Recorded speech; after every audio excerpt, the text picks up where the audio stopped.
করে মাফ করে দেন, আমাদের গুনাহ মেহেরবানি করে মাফ করে দেন। আমার দুটা কাজ করতে পারবেন, দুটা। এই মজমাকে বলতেছি, পারবা যুবক? ইনশাআল্লাহ। যখনই ঘুমাইতে যাবা বা যখনই আমরা ঘুমাইতে যাব, আমি মা বোনদেরকে বলতেছি, যখনই ঘুমাইতে যাই আল্লাহর কাছে মাপ চায় ঘুমাবো। ইনশাআল্লাহ। 1 নম্বর পারবেন? ইনশাআল্লাহ। মনে থাকবে? ইনশাআল্লাহ। হ্যাঁ, ইনশাআল্লাহ। পাক্কা? পাক্কা।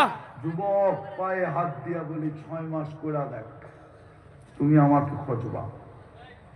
এই শুক্রবারের রাত্রে বলতেছি, আল্লাহর উপরে ভরসা করা, তুমি আমাকে খোঁজবা একদিন। বলবে, হুজুর কি শিখাইলেন? আল্লাহ আমাকে কি দেখাইতেছে? জিন্দেগির মজা পাবে, মজা।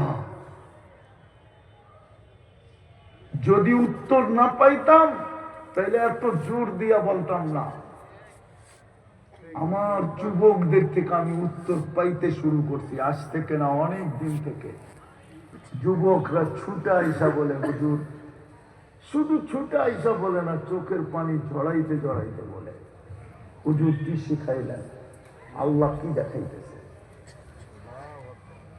যদি চাও যে আল্লাহ তোমাকে দেখাক আর কাছে করো, তাহলে মনে গাইথা নাও, যখন ঘুমাইতে যাব মাপ চায় ঘুমাবো।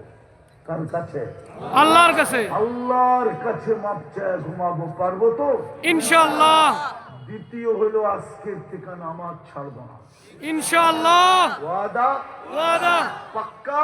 পাক্কা। পাক্কা? পাক্কা। এই মজমার সবচেয়ে বড় সম্বল হলো এটা।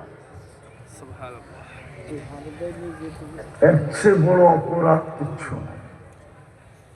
হুজুররা প্রমাণ দিতে পারবে না কোন আহকাম, কোরআনের কোন আহকাম জিবরিল ব্যতীত জমিনে আসছে, কোন প্রমাণ দিতে পারবে না।